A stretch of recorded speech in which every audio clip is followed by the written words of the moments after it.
Good morning, good afternoon, and good night. My name is Mark Fox Jr. This is Become the Podcast. How do you become anything? You dream, you declare, you commit, and success is your next breath. So today I'm going to have my good friend Kyle Barlow.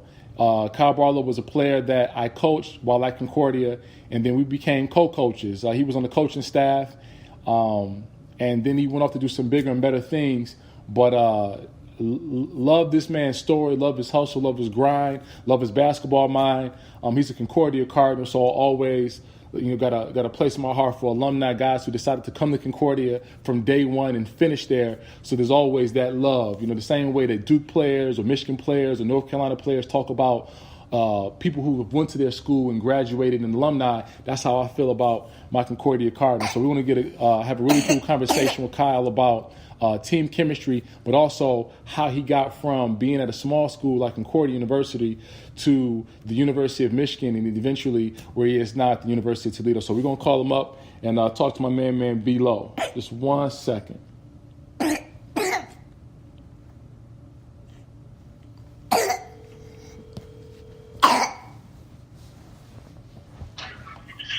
What's up, man? Below, what's going on, dog? How you doing? I'm good. So you're on the Become podcast. You have probably 4 listeners listening to you right now, but it's all good. Okay, big time, man. So we were talking yesterday. You called me yesterday. Just kind of joking about some of my Instagram stuff, and we were talking about basketball a little bit, and we also started talking about the team and what happened with the team because you coached for the University of Toledo.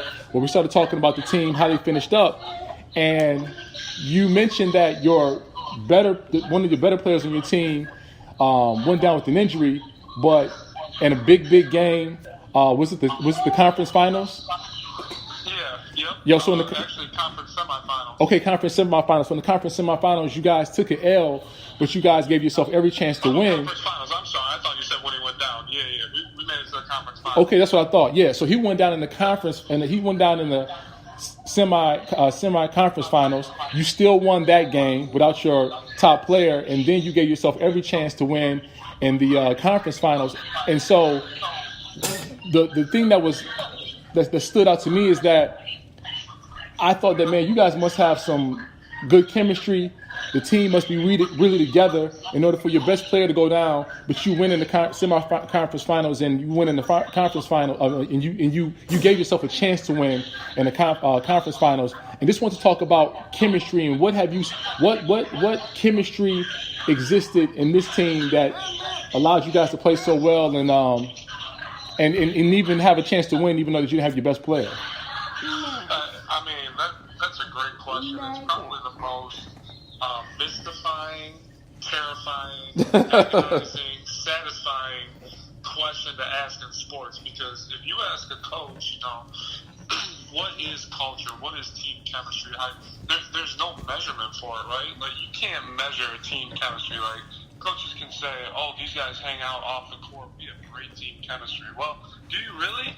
Or do they just not have anything better to do? Or do they legitimately like each other? Are they telling you that just to please you? Yeah. So it's honestly, it's a very mystifying category of sports and team sports especially. And, my take from it is to succeed at a high level, whether it's Division I, NAIA, 8th grade, 7th grade, it doesn't matter where it is, but to succeed at a high level, you need good players, right? Absolutely. Let's not discount that fact. You need really, really, really good players. Yeah. And once you get to the point where everybody else you're playing has good players, whether that's the conference finals, the NCAA tournament, the NBA finals, I mean, you can look at, the Warriors and the Cavs and, whatever high-level competition you're talking about, what separates those teams? Is it the coaching? Sometimes maybe. Is it the players? Well, we're already at a high level where, talent is pretty similar. And so I think the thing that separates those and the teams that are winning in March, we're all watching March Madness, is, the teams that are together the most, that have that belief, that, have that that thing you can't seem to put your finger on, which is team chemistry. So, building it, I think it starts from the very first second you're coaching. I think coaches who are successful know that, and they know they have to get good players and that they have to be together and have to have good team chemistry. Now, does it really matter what your X's and O's are? Some coaches would say that's the most important thing, but you look at Duke, and you look at Kentucky, you look at Kansas, these teams that are perennial powers, North Carolina, are these the best X's and O's coaches in the sport? Probably not. You look at what they're running, it's pretty simplistic, and but so that leads me to believe that they figured out the other aspect of it and how to build a team, how to get these guys to buy in and play together. And what we saw last weekend was our best player went down, MAC Player of the Year. We lost to Eastern twice in the last 2 weeks. Eastern Michigan, that is, and then we got him in the semifinals. Our best player goes down, first play of the game, scores a layup, goes down. What won that game was the whole accumulation of the past 4 months of our guys believing in one common purpose and buying into, not only the coaching staff and the University of Toledo, but also Trey Fletcher, the kid who went down. They were invested in him, and so our freshman point guard took our team aside when Trey was getting, helped off the floor. He said, guys, there's no way we're losing this game. Not a way. So whatever we have to do, we're going to find a way. And that's a kid that went for 28 points, a career high 8 3-pointers, and he kind of led the inspiration. But you don't win those games without that type of player-driven purpose. You know what I'm saying? Absolutely. So you talked about Trey Fletcher, and he was the MAC Player of the Year. When we were talking yesterday, you mentioned that he was a guy who transferred from Colorado. So you're not talking about a guy who's been with the program for 4 years. You get a guy. How many years did he play with you guys? Just one? 1 year. Yep. So that's another thing that's always intriguing to me. I was talking to Nate Schmidt, and Nate Schmidt was talking about they're having a really good year this year. They're still playing. They're going to be going to the Nationals in a little bit with Indian Hills, and he was talking about they're having an undefeated season, and I thought it was incredible that you could get these guys that are here that are put together for a year, 2 years at a JUCO and get them to jail that fast. And so when you talk about Trey Fletcher, the fact that he's a transfer, he comes in, he's only got 1 year. The pressure on him to succeed, because I'm sure he wants to go play after he's done after his college career is done, but he jumps into this program and he is offensively aggressive, but he's still willing to pass the basketball. And you talked about how his unselfish nature kind of rubbed off on everybody else, and everybody else was passing the basketball, and everybody was looking for the open man and willing to give up a good shot for a great shot for a wide open, uncontested, shot. And so talk about Trey's, play and how that translated to everybody else kind of being willing to give up for the greater good. Well, when your best player is your most unselfish player, I think you're going to have a pretty good team. You look at LeBron James, is the best example I can think of in the NBA. He's going to make the right read, and he's going to make the right basketball play no matter what. It could be a clutch situation, and, that's been a huge knock on him throughout his career. MJ would have taken that shot. Yep. Mike, Kobe would have taken that shot. But LeBron says, no, you know what? They doubled me. I'm going to kick it because that's the right basketball play to make. Yeah. And, and I think that was what Trey kind of brought to our team is that no matter what, I'm going to make the best basketball play. And to go back to what you were talking about with him sitting a year, buying into the culture, that was more on him. And as coaches, we probably take too much credit sometimes. This kid had focus. When I say focus, he had laser focus. He had Superman, lasers coming out of his eyes, seeing into the next room, burning down walls. That focus of I'm gonna make this the best opportunity I can make it. And in order for that to happen, what do I have to do? I got to break down my pride. I got to break down, all these things. And, he asked the coaching staff, he's like, what is it going to take for us to be successful this year? Because in order for me to be successful, we have to be successful, and he really understood that. And so we told him, and we broke it down for him. This is what it's going to have to be. You're going to have to be the best leader in mid-major basketball, in college basketball in the country, because this team really lacks that right now. You're our only senior. And he had to come outside his shell. Now, he didn't always know what to say. Yeah. And that was the times when, the coaching staff, and I would help him out and say, this is a good time where you need to pick somebody up. And I always thought that balance with him is when you're the best player, and you and I, we never had this problem because we were never the best player on the floor. Sure. And when you're the best player, you got to understand, these guys are not as good as you. Absolutely. They're not missing shots on purpose. They're not turning the ball over on purpose. They're not doing these things. Now, I told him, when those things happen, you need to be a leader, and you need to pick them up. Now, if it's lack of effort, lack of hustle, all these things, that's when you can tear into somebody. Yeah. I mean, because that's inexcusable. So we kind of taught him how to be a leader, but you can lead a horse to water and you can't make him drink it. Absolutely. Right? But this kid wanted to do everything he could to make this team great, so that and selfishly on his part, which is fine, because he knew that if the team was great, a high tide lifts all boats. He'd be fine, and he's going to do well. So his journey with that was more of just a realization. It took him, he'll be the first to admit, it took him 3 years to learn that, though. In Colorado, he was a 4-star coming out of high school, 6'7" guard, wing. People tell him how great he is. He's going to get the NBA. And he even admitted, he's like, I thought I could get by on talent. Wow. I thought I could, do this and do that. But I realized that there's this next level of basketball that if you can somehow figure out and you can somehow master, then it's going to make it better than any skill development that you could have. It's all in the mind, and he's the first to say that. He said, I don't expect everybody to figure it out, because he said it took me 4 years, including his redshirt year, to figure it out. So 3 years playing and then 1 year sitting out. And then he's like, I finally figured it out. I got to come to practice every day. He was like you, Marv. He said, I look forward to coming to practice every day. Yeah. And that's something that you always say, but, and people are like, yeah, me too, I look forward. But they really don't embrace that. You don't know what that means until you literally are excited. This kid would call me at, 1:30 in the morning or text me and say, bro, I can't wait for practice. Can we work on hard heads, ball screens tomorrow? Yeah. I'm like, bro, go to bed.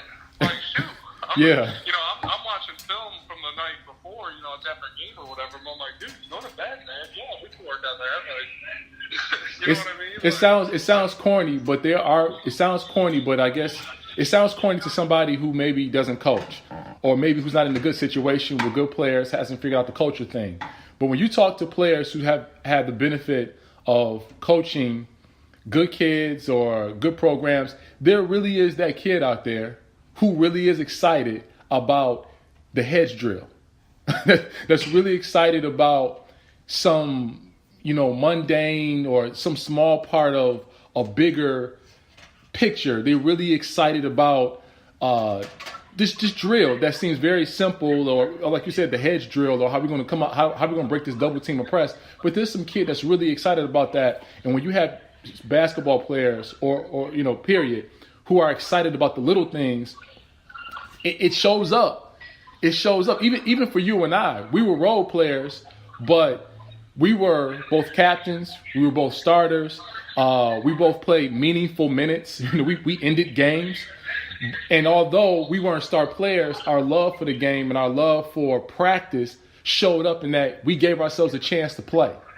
And we gave ourselves a chance to play meaningful minutes and have an opportunity to be a part of the last 5 minutes of a game. And it all stems from, I was in practice the other day and I really enjoyed every bit of competing, and it showed up. No doubt. And my question to you, and I'd like to hear your thoughts on this, how do you identify that kid, though? I mean, for Trey, it took him 4 years, 3 in a redshirt year, to actually figure that out. He's the first to tell me that. I didn't ask him about that. How do you find that kid? Because I think that kid with the high skill level, like we never had a high. I don't want to say skill level, but honestly, we weren't the most talented in the world. And you and me, we can relate to that. Yeah. But how do you relate a high talent level guy who can actually get that? Or how do you identify that? I think it's two things that I look at. So there's the knowledge and the instinct. And I think Trey had both, right? I think we had the knowledge, right? We and the knowledge can be equated to skill. So we had the ability to develop the skill, right? Because we had the work ethic. So your thing was shooting, my thing was athleticism. You know what I'm saying? I was just a kind of fill up the stat sheet guy, role player, but be above the rim, play defense, finish plays. Every now and then, maybe they might call my play, all depending on if I got a slouch in front of me and I get a chance to do something. For you, it was being able to catch and shoot, space the floor, handle a little bit, you know what I'm saying? But on the other end, got to D up. So when it came down to knowledge and skill, we could develop those things. But I think the thing that we both kind of struggled with was the instincts, right? When do you do it versus when don't you do it? And that's the thing that Trey had. He's not only got the skill part down, the knowledge part, but he also has a good feel for the instincts. So you want to make sure that player has the knowledge and the instincts. And then you're looking for just the work ethic, all the little cheesy stuff that we've heard all along. Is he coming to practice? Is he or she coming to practice early? Is he or she staying late? Is that basketball player coming in when they don't have to get in more reps, get in more shots? Do they really care about perfecting whatever it is there is to perfect, whether it's coming off this screen with this footwork or figuring out how to set this screen perfectly and then respond off of it? It's all those little details. And then at the end of the day, I think it's that competitive part. Does this person want to eat somebody's lunch every single day? Now, granted, we've never coached Michael Jordan. We've never seen him. But if how close can we get to this perception of Michael Jordan that we've always talked about as it relates to being a competitive freak? So I think once you have the knowledge and the instinct, or the skill and the instinct, you have somebody who truly loves being in the gym, right? And then if they're super competitive, because what we're talking about, you're right. It's vague, it's elusive, it's hard to define or pinpoint, right? But I guess if you have the knowledge and the instinct, if you have the competitive spirit and you have the love for the game, that at least puts you in the ballpark. At least gets you to say, well, this guy might be it. But other than that, man, it's got to be something from within. I don't know if you can teach all of this stuff. Yeah, no, I agree. A lot of that is not taught. Like, what made you, just so motivated, so upset, so angry about a loss, or even, I can remember practice drills. Like, what made us that way? Because we both, I think we're both in the same boat with that. It was that feeling that drove the commitment and the work ethic in that, because it was just that absolute hatred. Like, I could remember I would hate losing, losing a basketball game sucked, and I would hate it. But I would just hate losing a drill in practice. I couldn't stand it. Like, it's like, bro, we're already a 500 team, and now I got to lose the other average, guys. Like, no, I'm not average. And I'm losing to you guys in practice. Yeah. So this hurts almost even more. Like, I remember Lindbeck he would take me out. He would, he wouldn't settle me down. He would just say, "You're out. You can't go anymore. You're too upset." But it's like, I don't understand how everybody else isn't upset. I think part of it is who we are. You know what I'm saying? It's who we are as competitors. And I think sometimes when you don't have some of the instincts that allow the game to come easy for you, but you love the game. I think the next thing that happens is if you love the game a lot, right? So that means that you're playing when it's cold outside. You're playing when it's hot outside and it's August, and they're saying if you are outside playing at this time of day, you might catch a heat stroke, and you're like, that's cool. I'm gonna play. Like I'm gonna shoot. Right. So if you're that person, or if you're playing outside, but the instincts just aren't there, the instincts just don't allow you to play the game and make it look easy, I think the next thing that happens is you become ridiculously competitive.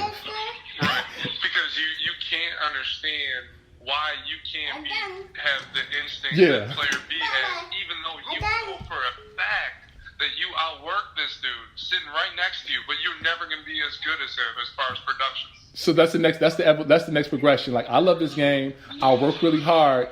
It's not working out for me. Now I'm pissed. So now I don't want to lose at anything, or I'm pushing myself to be as competitive as possible. And so that's just the next thing that just happens. And then so now you get that person, you get us, but then you add instincts to them. That's when I think you have a killer, because now you got the person who's willing to work for it. You have the person who loves the game. You have the person who is competitive, and on top of it all, that person can actually get busy. They can actually they have the skill to give you 20 points, in their sleep. And that's when you have a problem on your hands. And then you add in the other thing. He's a good kid, or she's a good kid. They listen. They want to get better. They understand team concept. They understand that the other players around them aren't as good. And that's when you got somebody on your team that, again, from our standpoint, you got a program kid, or maybe in the NBA, you might have an all-star. You know what I'm saying? And there's other things that kind of take them from superstar to generational player. But you at least have a guy that I can rely on this guy for the next 3 or 4 years to win some games, and hopefully win the big game if we get there. Yeah. That being said, I think we kind of maybe not stumbled on something, but Sure. just come to the realization, so based on our conversation right now, for the terms we're talking in, there's 3 types of players, right? Mm-hmm. There's physically, instinctively gifted and talented. Yeah. With no real passion for the game, for lack of better terms, but no real passion to work. Yeah. No real passion to be great, but it's just like, here I am. I'm better than everybody here. Y'all are bums. I'm going to bust your ass, and then I'm going to leave, and go play Fortnite or go get on these girls. You know what I mean? Yeah. That player. We've all met that player. Yes. Then there's a player who said, is you and me, I put us in this category, is we're not physically talented. We're not physically gifted. As far as production, or sure. Like you said, what was the word you used? Feel. Feel. Not feel. Well, yeah, just really instinctive understanding of the game. Not something you learn, but something you're born with. But is really going to work hard, and is valuable to the team in that aspect. Sure. And then there's the rarest category is the killer, who has both of those. And that honestly, that's the rarest category. So can you name 2 of each category that, let's say, you've either worked with very closely, or that you know so much about? You can say LeBron for one, because you know so much about them, because you've read so much literature, and you know what they're actually about because there's so much information available. Can you name 2 of each category? So you have the first category. I would say somebody like Jeff Green. Jeff Green is a guy who's got all the tools. He's 6'8", can jump out the gym. He's got a pretty good skill set. But everywhere he goes, they lose. Everywhere he goes, the team loses. I think another person that used to get put in that category a lot is Rudy Gay. Rudy Gay was a guy who would put up good individual numbers, shot the ball at a pretty good clip, but everywhere he would go, they would lose. When he was Memphis Grizzlies, they were not making it to the playoffs. If making it to the playoffs, they would probably get out in the first round. And then now he has an opportunity to change the narrative, but it's ironic that the San Antonio Spurs are now on the brink of not making the playoffs in the first time in many, many years. So it's ironic that at first it was going really good for him, but now it might not. In terms of that second group, I think there's a lot of guys that fall into that second category. I've always liked Avery Bradley. You know, a guy who worked his butt off.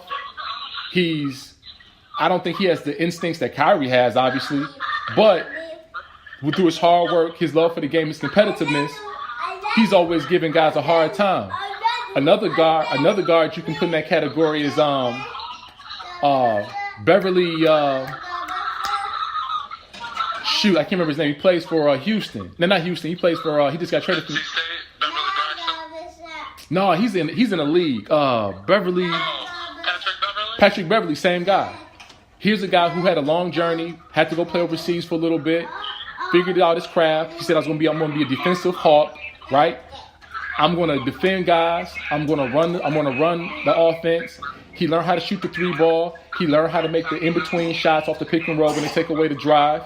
And now he's a guy that, even though he's injured, he's valuable to a lot of teams in the NBA, even though he's not your premier starting guard with a starting skill set or all-star skill set. You know he's going to guard. He's going to make some big shots. He'll compete against anybody. And it's all off of – now, he didn't have great defensive instincts, but offensively, he doesn't have the instincts that Westbrook or Kyrie has. But the physical gift that God given. But I definitely – instinct and athleticism. But I definitely think that if we were to compare ourselves to some category of player, we definitely fit into the Beverly Bradley category more so. And look, the other guys, Jeff Green, incredibly talented. Rudy Gay, incredibly talented. They got all the gifts, but it's funny, everywhere they go, the team loses or they end up getting shipped around quite a bit. You know what I'm saying? And then there's the upper echelon of players where we can say, you can throw anybody out. You can say, I'm looking at Stephen Curry on TV right now. We can look at KD. And those are the guys that they got it all. Competitive. They love it. They enjoy the well, let me go back. They got the knowledge, they got the skill set, they got the instincts, they love the game, and on top of it, they're super competitive. And that's when and that's the category that you and I we look at through the window. Yeah,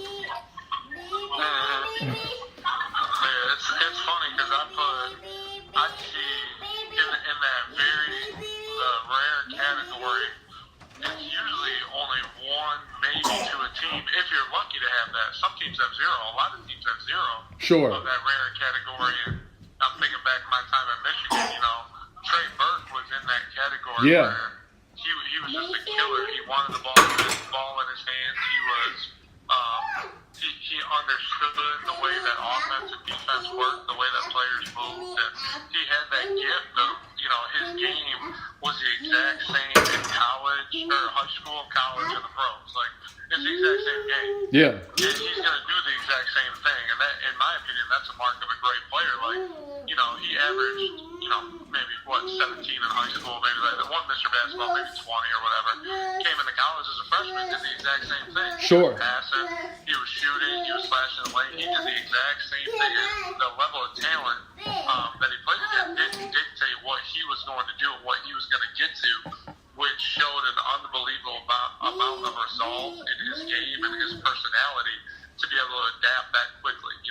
People struggle to adapt that quickly. You look at, there's 5-star basketball players in high school who don't pan out. There's for sure fire one and done kids in college that don't pan out to the NBA. Like, it's almost that understanding and being able to adapt that allows you to get to that point.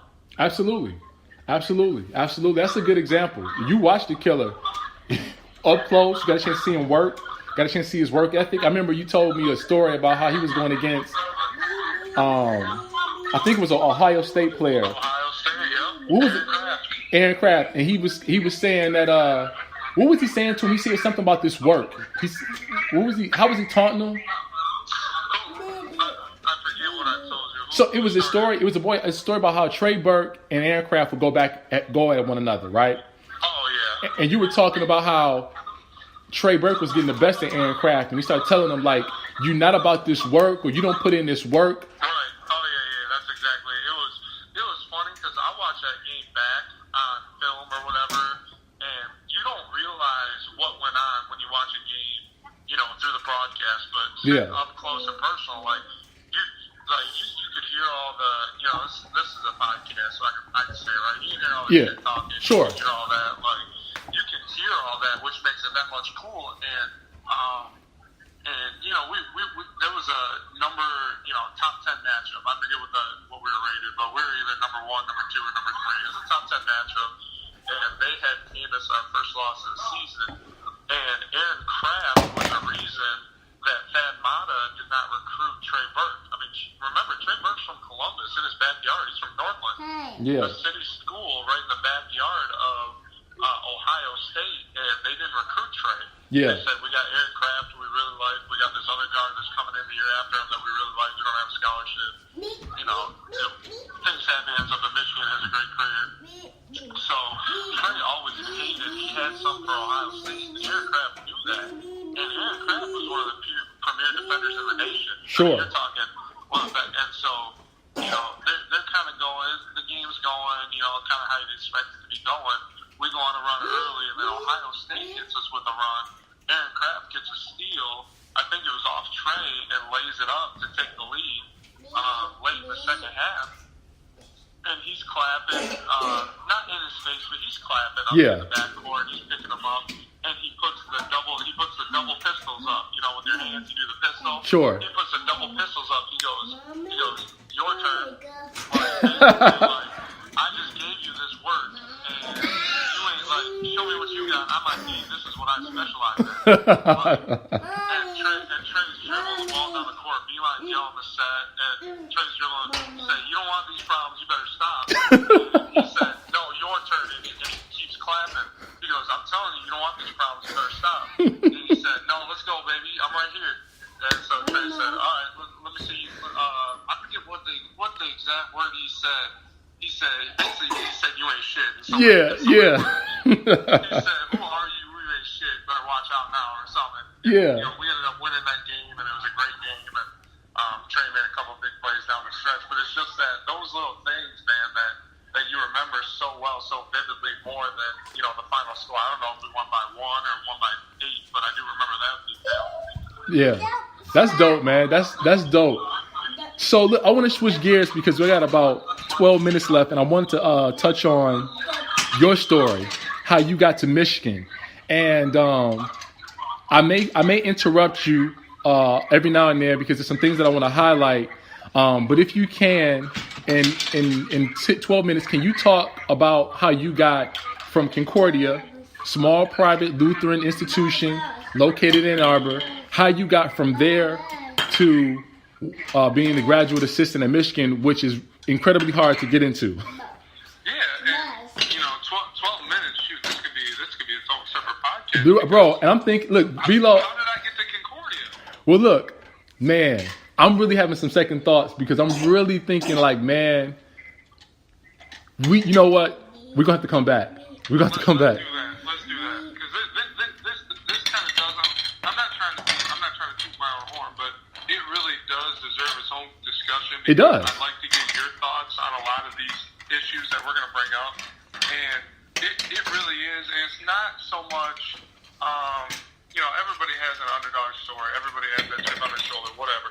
But I told this to Trey this weekend after he got the news that he was going to have knee surgery. Yeah.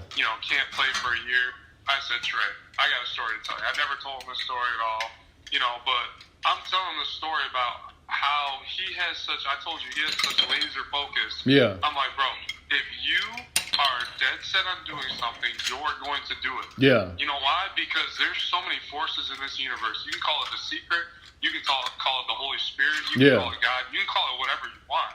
But at the end of the day, if you're dead set on making something happen, it's going to happen. Sure. If you put all your energy and resources into it, it's going to happen. Sure. Now, are you committed to doing it? And that's what type of mentality he has. So I'm trying to explain to him that things are going to happen, even in a bad place. So I think that whole conversation, we've had that conversation before. That whole conversation deserves a little more.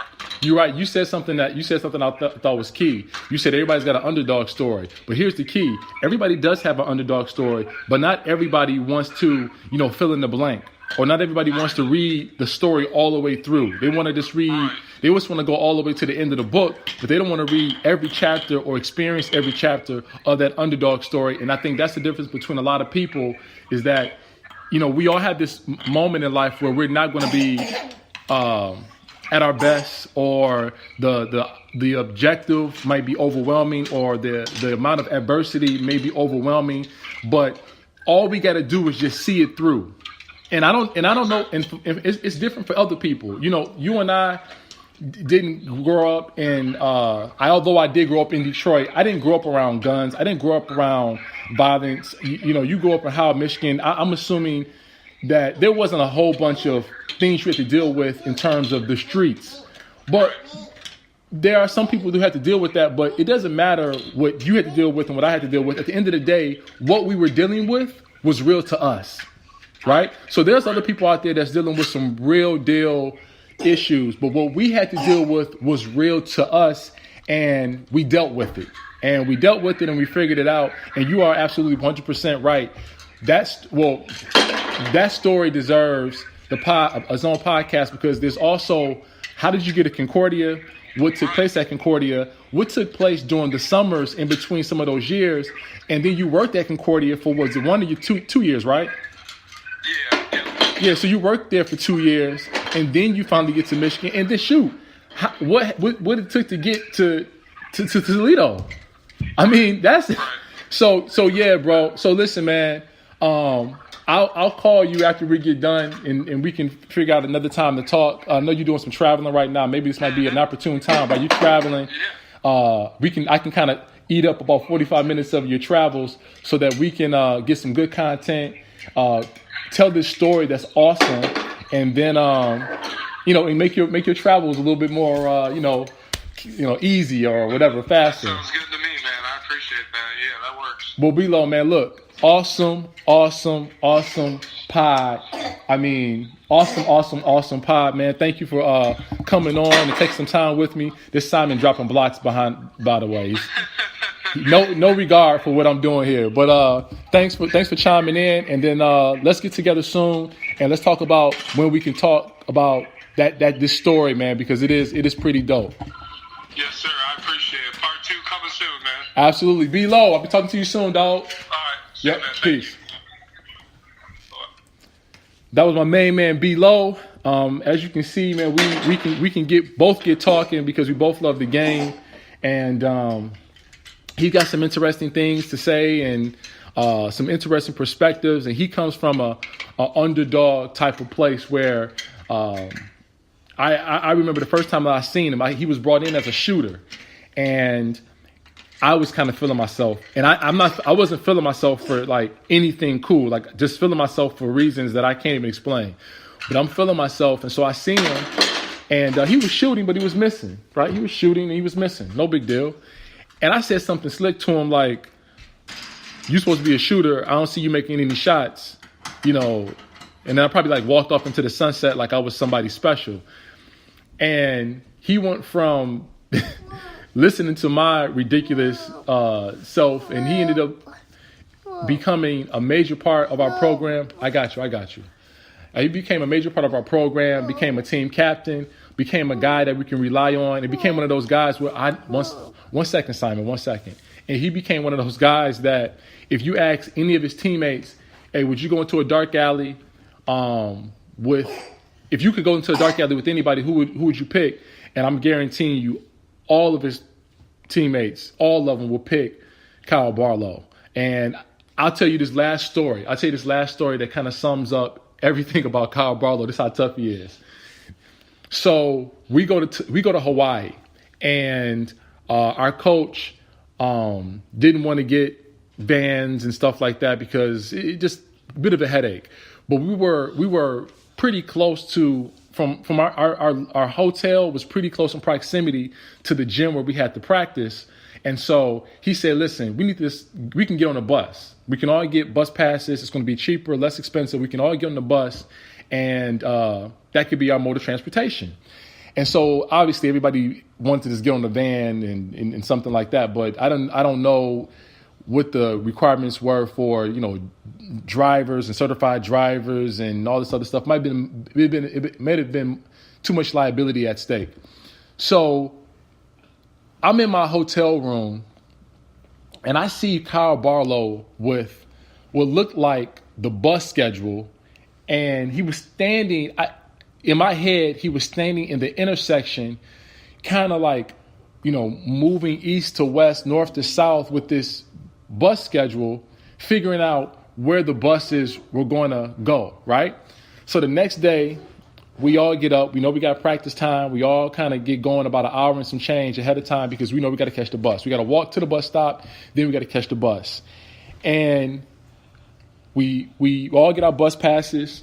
We get on the bus, and we get to our destination, and that's the end of it. We didn't get lost on the bus. There was no second guessing. There was no, I think we're supposed to go here and there. It was, no, we go to this bus stop. This bus picks us up at this time. This bus will get us to this location at this time. Our practice time starts at this time. We'll get done. We'll head back. The bus back will take place or arrive at this time, and then we'll be back to the hotel for lunch. So much confidence, so much conviction, and I thought if I had to do that, we would have been from Hawaii. If I had to figure out the bus route from Hawaii, somehow we would have ended up in Chicago. Somehow. So that was one little moment that I said, this dude is not only smart, but he's tough. And he probably would have stayed out all night long and asked and figured it out so that the next day we could get from our hotel to the gym, from our gym to the hotel. And I just thought that was one of the coolest stories of just getting it done that I had ever seen. And Kyle Barlow was the author of that. So that's my guy, man. But we'll be back and we'll talk about his journey from Howard, Michigan to Concordia to U of M to University of Toledo, being a Division I coach, where a lot of times players and coaches from our level, the NAI level, don't always make the vertical leap, but he's one of two that I could think of that did. So with that being said, I'm going to let you guys go. Greatness lives on the edge of death. I'm not afraid to die. I will fight for my dreams. I will celebrate my dreams, and I will die for my dreams. Thoughts are things, and everything starts off as a thought first, springing from a place of mindfulness and clarity. Below is my main man, and I'll be talking to you soon. I'm R. Fox. Done.